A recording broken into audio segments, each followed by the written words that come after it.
organisez-vous et travaillez ensemble.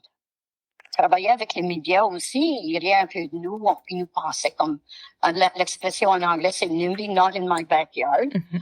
Mais avec le temps, on a pu quand même, avec nos connaissances et avec la persistance, les médias ont commencé à rire moins de nous autres et nous prendre un peu plus au sérieux. Et finalement, je pense qu'on a pu, de cette façon-là, comme gagner la guerre des médias et de public relations. Beaucoup de l'eau qui est contaminée, on ne peut pas s'en servir pour autre chose. Là, c'est de l'eau qui est perdue à jamais. Puis c'est des tonnes et des tonnes et des tonnes d'eau qui sont usagées pour chaque pluie. Ça cause des problèmes cardiaques, des problèmes respiratoires, des cancers, des problèmes de santé psychologique et des décès prématurés. C'est dangereux pour les gens qui travaillent dans l'industrie.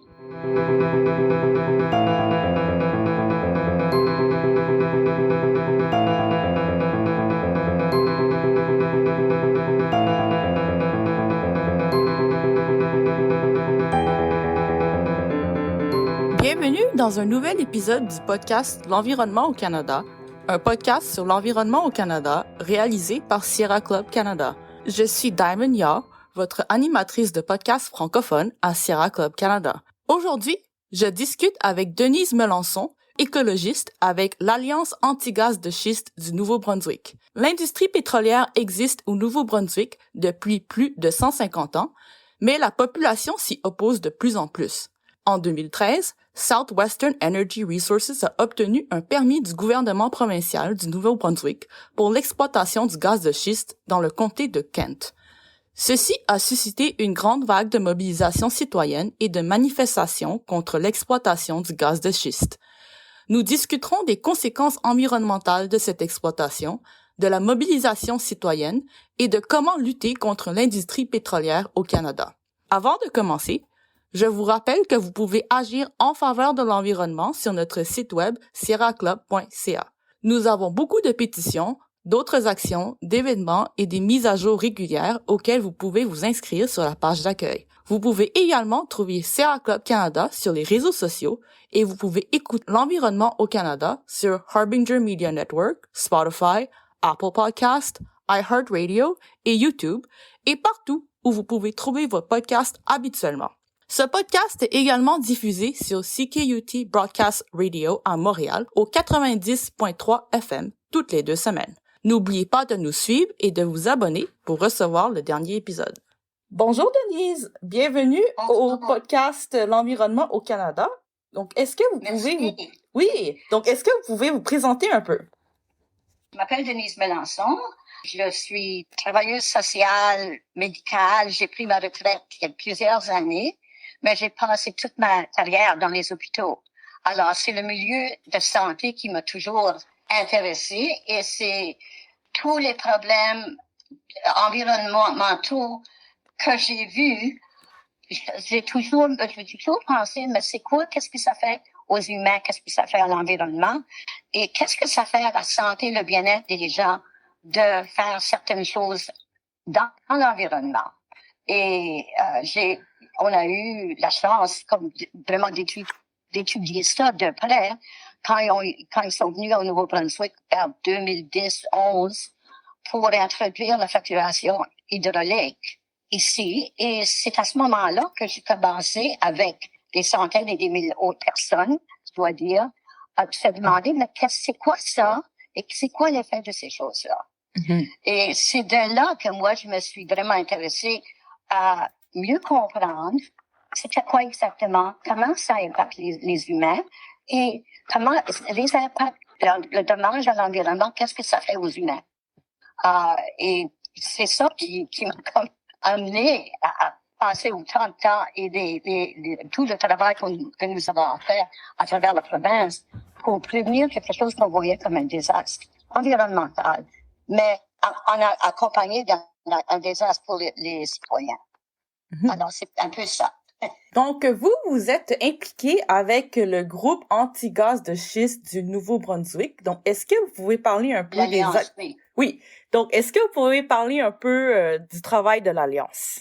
Quand tout ça est parti en 2010-2011, chaque communauté qui était comme visée s'est impliquée. On s'est créé des groupes, des groupes environnementaux qui existaient dans certaines places.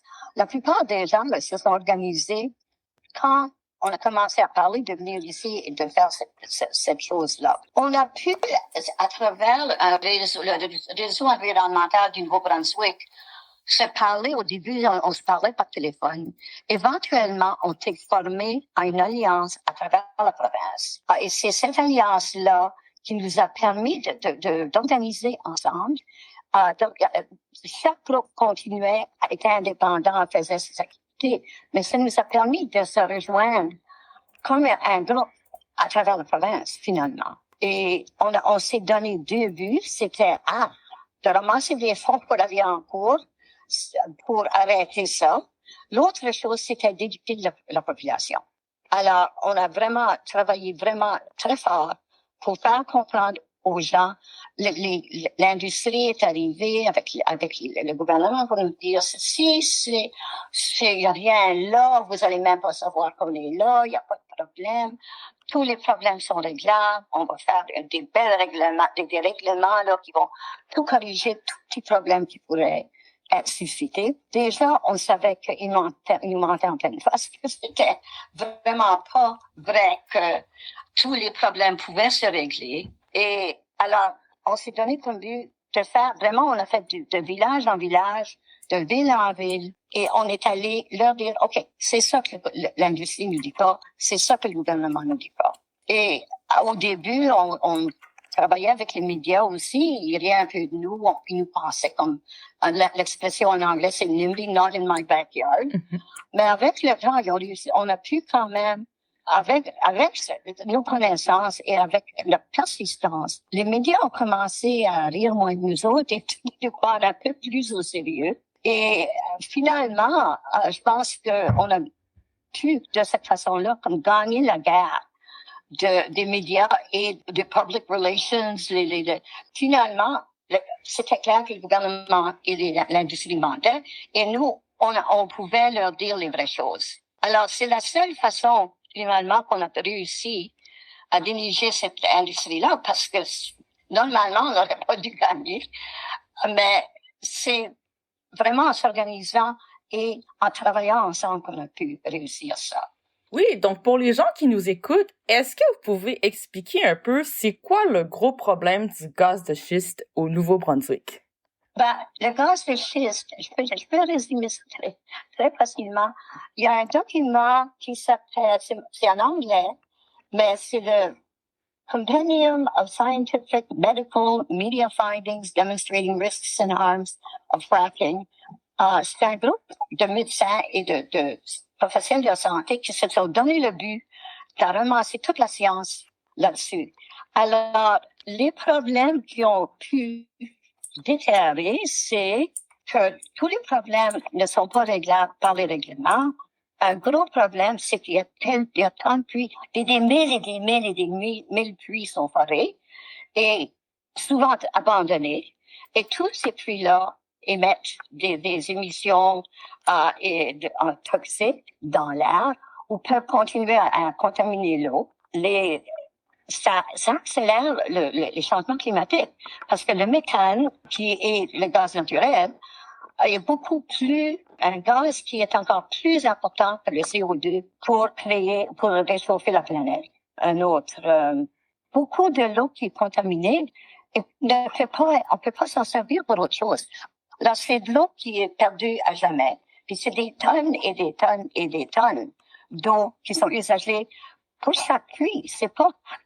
C'est bien complètement fou là, de faire ce qu'ils font.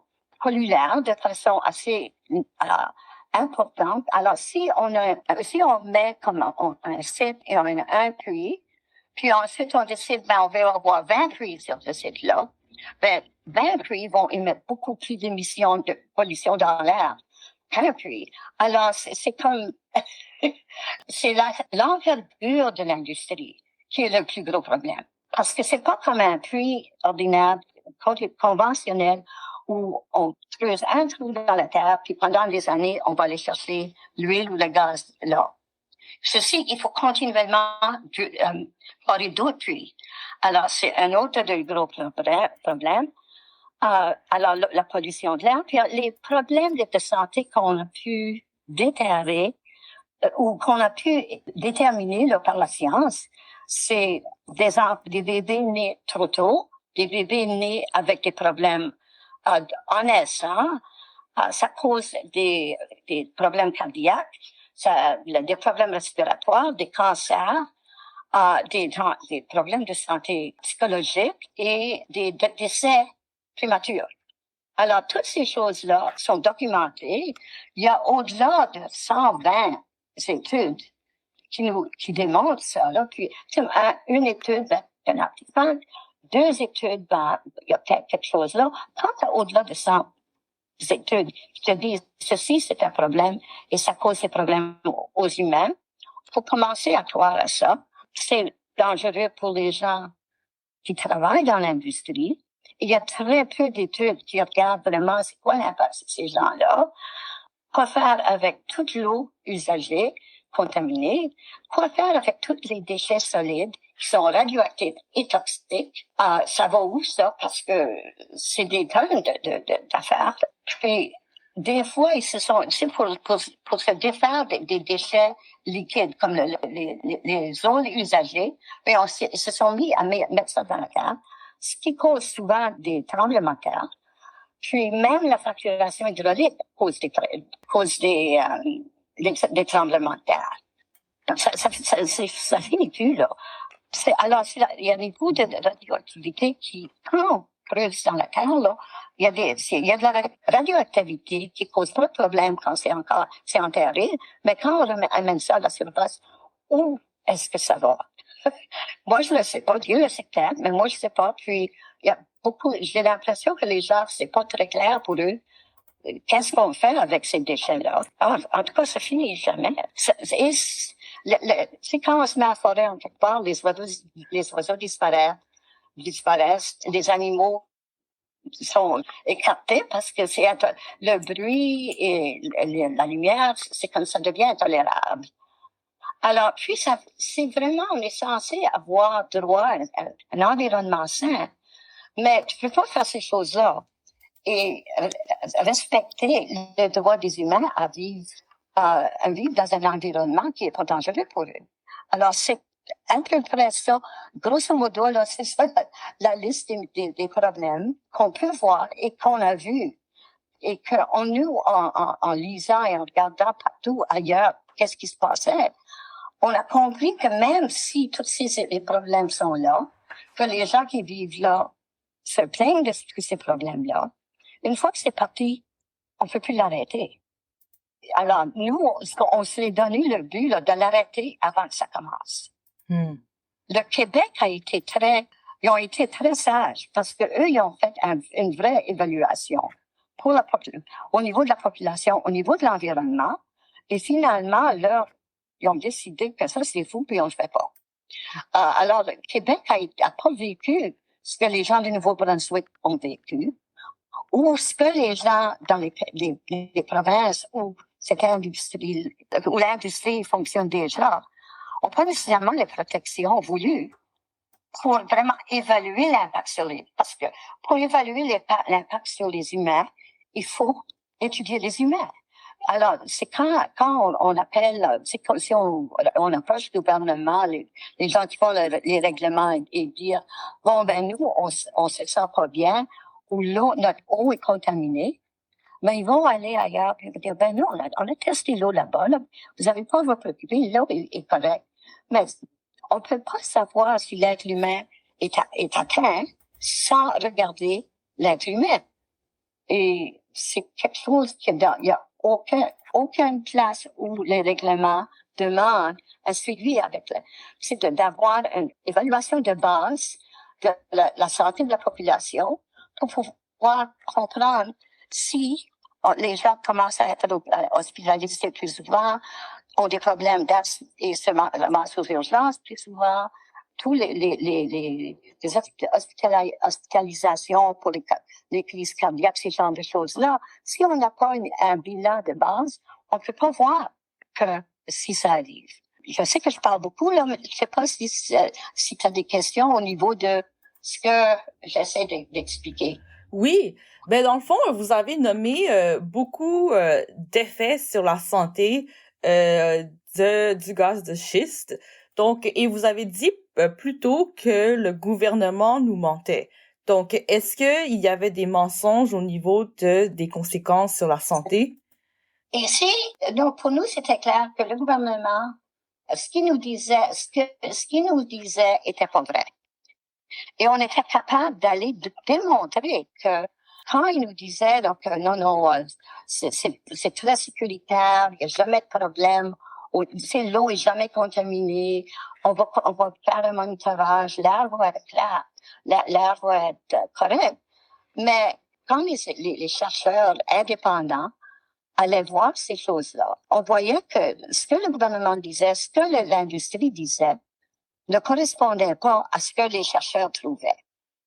Alors, puis il y a quand même beaucoup d'études qui ont été faites sur les vraies conséquences de cette industrie-là.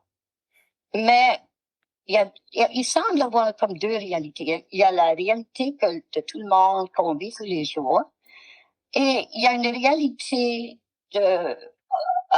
officielle qui des fois ne correspond pas nécessairement avec ce que les gens vivent. C'est de là pour nous, on s'est dit, ben, il faut vraiment que les gens de la place décident pour eux-mêmes que s'ils veulent une chose comme ça dans leur communauté. Puis, on n'a pas le choix. La façon que nos lois sont écrites, une fois qu'un bail est signé entre une industrie et le gouvernement, ils ont le droit de venir forer. Puis nous, on n'avait aucune démarche légale à part de les amener en cours pour essayer d'arrêter ça. Mais il n'y a pas de place dans nos lois et dans nos gouvernements où on peut aller dire, nous, on veut une évaluation approfondie de telle chose. Ou si on a une plainte à faire, mais là, allez voir l'industrie, puis si on n'est pas content, ben faut les actionner. Puis on trouvait que ça n'avait pas de sens, qu'il n'y avait pas un bureau dans le gouvernement où on était capable d'aller et dire, OK, nous là, on vit ça. Pouvez-vous aller demander au gouvernement de dire, se justifier à propos de ces problèmes-là? Donc, et est-ce que après vos actions, ce genre de mécanisme-là a été mis en place ou non? Ben non, ce qu'on fait depuis des années maintenant, c'est on a introduit, on a développé dans la communauté avec l'aide des organismes légaux de l'environnement qui sont là pour protéger l'environnement. On a rédigé une loi qui pourrait nous donner le droit à un environnement sain au niveau gouvernemental. Alors, ça voudrait dire qu'il y aurait un endroit au gouvernement qui se pense sur, OK, c'est quoi l'impact sur les humains si vous faites telle chose? Et le gouvernement doit quand même, en proposant des choses qui vont avoir un impact sur l'environnement, en même temps, justifier comment ils vont assurer que les humains sont pas blessés par cette chose-là ou endommagés par cette chose-là. Et nous, on a rédigé une loi, avec l'aide évidemment des avocats. On a présenté à tous les partis politiques de la province et on a réussi que le Parti vert a accepté de prendre cette loi, de l'adapter, évidemment, d'une façon qu'il trouvait plus de chance à passer, et de la présenter à la législature alors maintenant, on est à l'étape qu'elle a été passée la première lecture.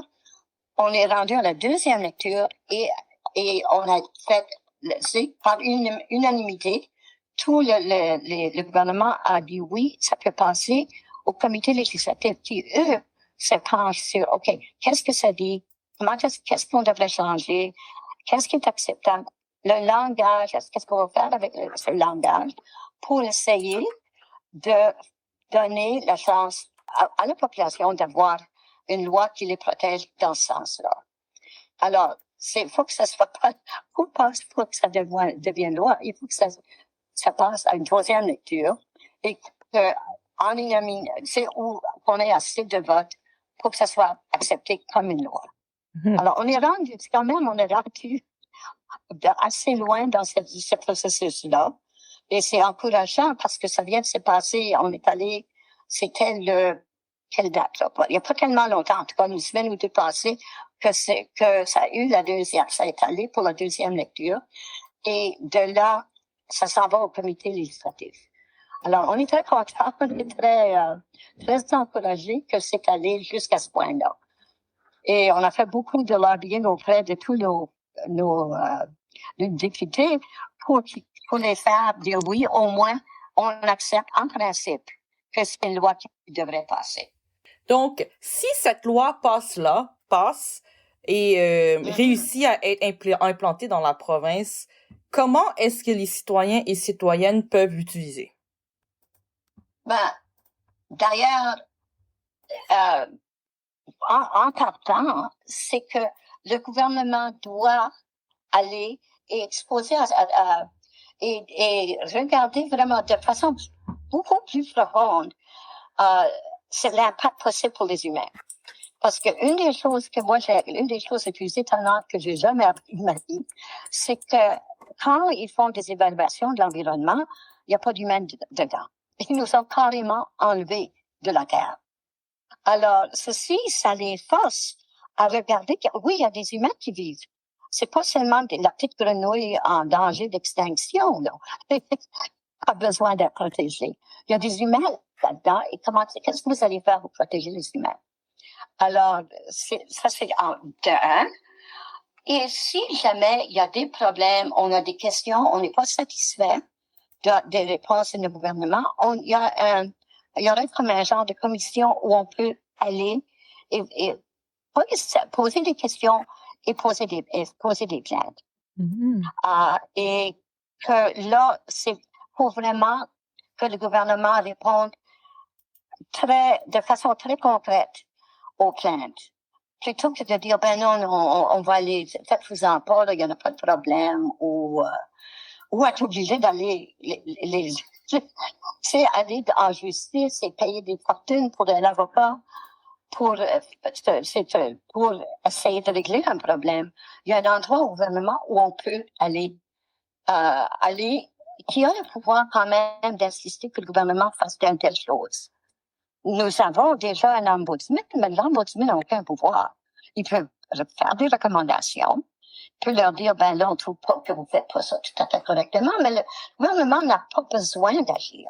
Et ça, on le fait au niveau provincial, malgré le fait que le gouvernement fédéral avait passé une loi, ce qui s'appelait, c'est pas en anglais, mais en français, c'est la canadienne de la protection de l'environnement. Ça, c'est une loi fédérale qui a été passée par le gouvernement de Justin Trudeau. Et ce que ça faisait, ça réintroduisait l'humain dans l'environnement. C'est exactement ce qu'on essaie de faire au niveau provincial. Et ça passait au fédéral. Les provinces qui ont beaucoup de pétrole, de l'industrie du pétrole, l'industrie qui font beaucoup de développement au niveau de l'environnement, ou dont beaucoup d'activités industrielles dans l'environnement,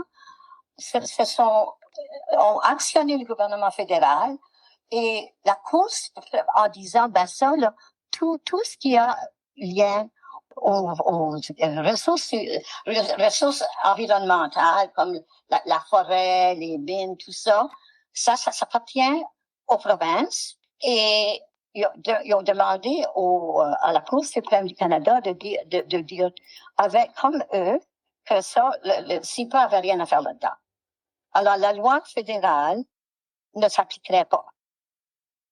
Et les imbéciles, excuse-moi, là, mais les imbéciles à la Cour suprême ont dit, vous avez raison.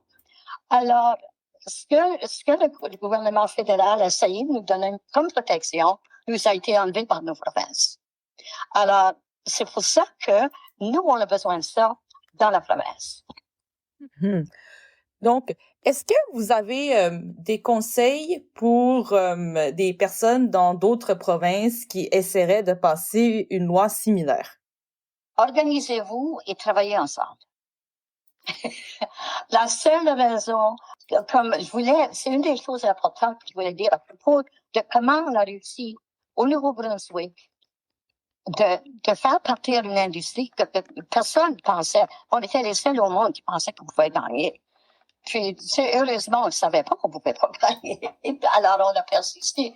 Mais la seule raison qu'on a réussi, c'est que tous les groupes de la province, les anglophones, les francophones, les indigènes, ont travaillé ensemble. Puis, ils n'ont pas permis au gouvernement ils voulaient pas qu'on travaille ensemble. Ils faisaient tout pour essayer, les indigènes, on peut vous parler, là, puis on ne veut pas vous parler avec les autres. Puis on a fini par comprendre, la seule façon de gagner, c'est de travailler ensemble et de faire des actions ensemble. Alors, on faisait des manifestations, mais tout le long, on était là. Et on a réussi, s'il y avait un problème là-bas, tout le monde y allait. Alors, quand il y avait des manifestations dans le comté de Kent, où je suis, les gens de partout arrivaient. On savait jamais qui se allait là, le jour. Alors, il y avait comme une coordination qui était vraiment importante. Alors, il faut vraiment c'est très facile pour un gouvernement de séparer les gens. Puis des fois, il faut faire exprès qu'on se batte ensemble. Parce que quand on passe notre temps à se battre entre nous, les gouvernements peuvent nous faire toutes sortes de choses. Alors moi, mon premier comme recommandation est aller chercher les gens, même si c'est des gens avec qui vous travaillez pas normalement, là, si c'est assez important, il faut que vous trouviez le moyen de travailler ensemble. Et quand on réussit à faire ça, mais ça augmente le pouvoir qu'on a à influencer non seulement les gouvernements, mais les médias. Parce qu'ils vont nous prendre beaucoup plus au sérieux si on est capable de faire ça. Alors, c'est comme d'avoir les groupes qui travaillent de façon indépendante, mais de pouvoir se rejoindre, puis pas se battre avec, pas passer notre temps à se battre entre nous. Oui, justement, vous avez dit au début que les médias ne vous prenaient pas au sérieux. Donc, c'était quoi votre stratégie pour que vos demandes gagnent en légitimité? Une des choses qu'on a faites, qui a été vraiment le plus important, on a fait venir des gens d'ailleurs. Les gens qui vivaient ça ou qui comprenaient ça. Des experts qui sont venus, puis on les prenait partout dans la province. On avait un théâtre à Moncton, le Capitole, mais on a fait venir un des messieurs c'est un ingénieur qui a participé au développement de ces technologies-là. Et ça, son message a été très clair. Faites pas ça. Parce qu'il nous a expliqué qu'est-ce que ça allait faire à la Terre et à tout l'environnement autour de nous si on permettait ça. Alors, ces gens-là qu'on faisait venir d'ailleurs étaient capables de dire d'une façon beaucoup plus concrète et d'une façon plus importante et stratégique que nous, ce qu'on disait, moi j'ai lu ça, puis ceci, c'est des gens qui vivaient et qui pouvaient nous dire exactement qu'est-ce que c'était. Et au fur et à mesure, le plus qu'on avait ces gens-là qui arrivaient, qui étaient réellement connaissants, ils commençaient, ce qu'on leur disait prenait plus d'envergure. Alors ça, c'était une très bonne stratégie qui a été très importante et qui a porté les médias à nous prendre plus au sérieux. Et moi, je me levais tous les matins. Là, chacun avait ses rôles. Moi, je lisais. Parce que moi, je me suis penchée sur toute la question de santé. Alors, il y avait une dame au Québec qui nous envoyait, je me souviens plus de son nom, mais je me levais le matin. Elle m'avait envoyé, en allant sur son site, toute la recherche qui s'était faite, tous les rapports qui ont été émis, tous les jours. Alors, moi, je lisais pour 2-3 heures tous les jours. J'ai pas lu un roman pendant 5 ans. Mais comme d'autres gens là, qui étaient vraiment bons dans l'organisation, organisaient des rencontres. Les autres gens, alors on trouvait notre niche là-dedans et chacun participait à sa façon pour donner le plus de temps possible. Il y avait des gens, là, quand on manifestait dans le chemin, tous les jours, rain or shine, ils étaient là, ils étaient dans la rue. Alors, eux, c'était leur contribution. Alors, ça voulait dire que le plus de gens qui s'impliquaient, le plus qu'on avait de gens intelligents qui pouvaient trouver des stratégies, on faisait des conférences de presse. Il n'y a rien qu'on n'a pas fait. Mais on avait les gens avec les capacités de le faire. Alors, c'est ça l'importance de travailler ensemble. Un petit groupe peut rien, c'est pas qu'on peut rien faire, mais on avait comme une vingtaine de groupes à travers la province qui coordonnaient leurs activités. Alors, l'éducation, il fallait aller expliquer les choses que l'industrie et le gouvernement ne leur disaient pas. Et quand ils voyaient que, on était des gens sérieux qui avaient fait une recherche assez solide, il fallait jamais mentir et jamais dire quelque chose qu'on pouvait pas soutenir. Et en fonctionnant de cette façon-là, on est capable vraiment de faire bouger les montagnes. Mm-hmm. Donc, dans le fond, c'est quand que vous avez jugé que vous avez gagné votre lutte? C'est comment est-ce que vous avez su ça? Mais en général, la population a compris ceci, là, c'est pas bon pour nous. Alors, le gouvernement peut pas se permettre d'avoir autant de gens qui sont fâchés contre eux que ça. Et finalement, il y a eu des élections et pauvre monsieur Hallward, qui était le premier ministre, a été conseillé de dire, dans le slogan là, pour les élections, c'est « Dites oui au gaz de schiste ». Il a perdu, il a été massacré dans les élections parce que les gens ont dit non. Alors, ça a été long, ça a été pénible, mais parce qu'on n'a jamais lâché. Et on était comme assez disciplinés. Il y a eu comme une émeute, puis a été provoquée par qui, je sais pas là exactement, mais en général, les gens étaient respectueux, il y avait pas de violence, les gens savaient comment agir, mais ils étaient déterminés. Mm-hmm. Alors, ça a été toute une expérience. Donc, dans le fond, les compagnies pétrolières, après 4 ans de lutte, sont rentrées chez eux et n'ont même pas réussi à forer un seul puits. Ouais, puis il était rendu au stade où il voulait, encore dans le comté où j'habite, il y avait deux endroits où il voulait forer un puits. Finalement, il y a rien qui s'est fait. Et parce que finalement, ils ont compris que les gens du Nouveau-Brunswick ne veulent pas ça. C'est inutile. Puis, tu sais combien de gens veux-tu mettre en prison pour se planter devant les camions dans le chemin, là. C'est pas un good look pour le gouvernement, ça. Mm-hmm. Oui. Donc, dans le fond, c'est quoi les leçons que vous retirez de cette lutte qui a duré plusieurs années? C'est qu'il faut pas lâcher. Faut être discipliné.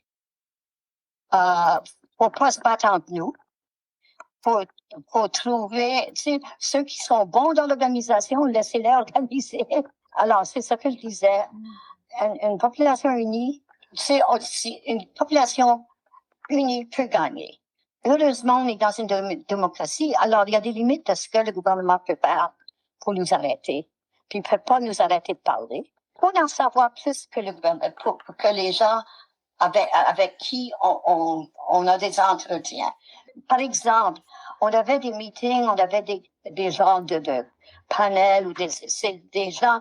Alors, il y avait quelqu'un du gouvernement, il y aurait eu quelqu'un de notre groupe, quelqu'un de l'industrie, et on leur posait des questions. Mais 3/4 du temps, les gens qui étaient là pour le gouvernement ou l'industrie avaient leurs talking points. Et puis, ils pouvaient nous dire, tu sais, si quelqu'un dit ça, toi tu dis ça. Nous, on avait comme une connaissance très approfondie de ce que ça voulait dire. Alors, Stein nous disait quelque chose d'absurde, il n'y a jamais eu de contamination d'eau. Ben là, on avait une réponse qu'on pouvait les envoyer. OK, ben allez voir là, vous allez trouver que c'est pas vrai ce que vous dites là. Ou qu'il n'y a pas de problème de santé. Ben oui, ben, il y a 120 études là, qui disent que ça rend les gens malades. Vous pouvez, tu sais, alors, il faut vraiment mieux connaître ça que les gens avec qui on doit entretenir. Et finalement, la population voit que qui sait de quoi il parle. C'était vraiment très important. Et souvent, je me souviens une rencontre avec c'était l'association des avocats du Nouveau-Brunswick qui avait organisé une rencontre là-dessus. Et quand nous, on était dans l'audience aussi, alors on posait nos questions. Puis les deux gens qui représentaient l'industrie et le gouvernement se regardaient et regardaient notre représentant. Quand une question, il n'y avait aucune idée que c'était quoi la réponse. Alors, c'est clair que la personne qui connaissait de quoi il parlait, c'est le gars qui nous représentait, c'est notre Jim Hamburger, Monsieur Briand, qui c'était clair qu'on savait de quoi on parlait. Le gouvernement, c'est des talking points. Là, c'était, OK, ben, vous allez dire ça, là, puis c'est ça notre réponse à cette question-là. Qui était comme 3/4 du temps, c'était faux. Ou c'était biaisé, tellement biaisé que ça n'avait pas de sens. Alors, il faut savoir de quoi on parle. Et est-ce que vous avez des craintes ou des inquiétudes que le gaz de schiste ou d'autres industries polluantes vont s'installer au Nouveau-Brunswick à l'avenir? Mais je pense que ça va toujours être... S'il y a de l'argent à faire, les gens veulent faire de l'argent.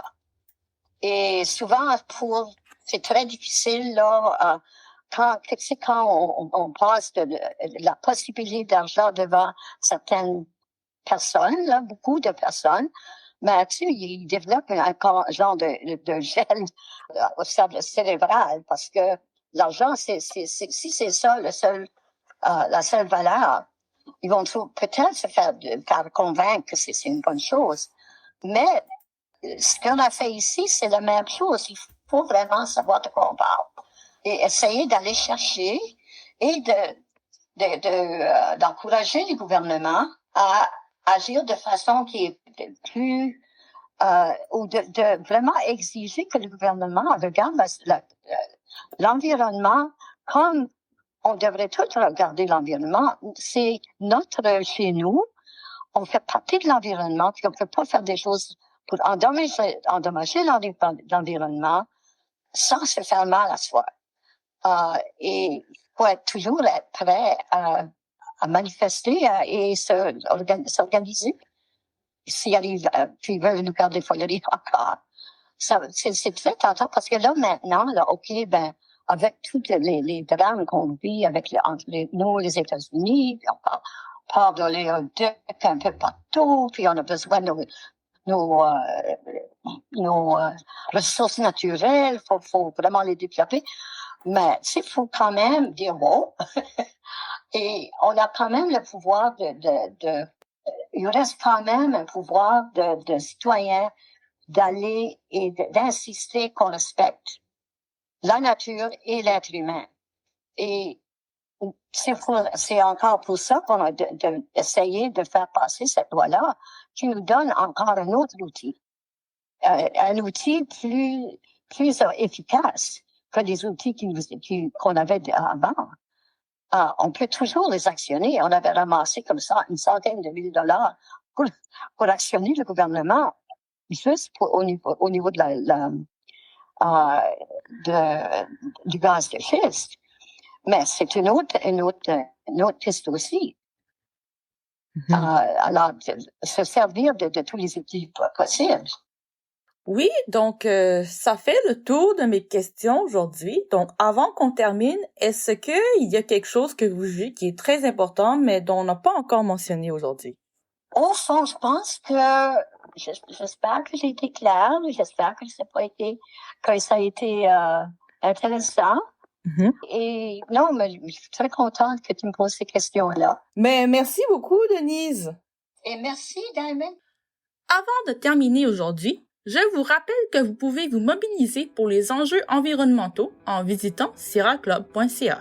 Nous avons beaucoup de pétitions, d'autres actions et des événements. Vous pouvez aussi vous abonner sur notre page d'accueil pour recevoir des mises à jour régulières sur les enjeux environnementaux au Canada. Vous pouvez aussi trouver Sierra Club Canada sur les réseaux sociaux et écouter le podcast L'environnement au Canada sur Harbinger Media Network, Spotify, Apple Podcasts, iHeartRadio, YouTube et partout où vous pouvez trouver vos podcasts habituellement. Ce podcast est également diffusé sur CKUT Broadcast Radio à Montréal au 90.3 FM le mardi à 11h heure de l'Est, toutes les 2 semaines. N'oubliez pas de nous suivre et de vous abonner pour recevoir le dernier épisode.